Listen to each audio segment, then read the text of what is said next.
That's the 0 to 5. So that's your home and 5 feet around your home. And the idea is to eliminate receptive fuel beds. Well, what's a receptive fuel bed? That's like, if you have trees, that's like debris that's on your roof, debris that falls in your gutters. That's plants all around your house where there's a lot of dead material around there. So, a plant like rosemary, if it's kept irrigated and it's green, it's okay. It's not that bad.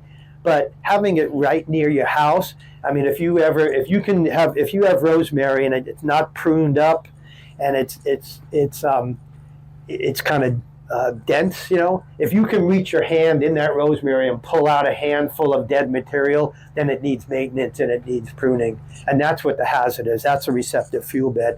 I do inspections.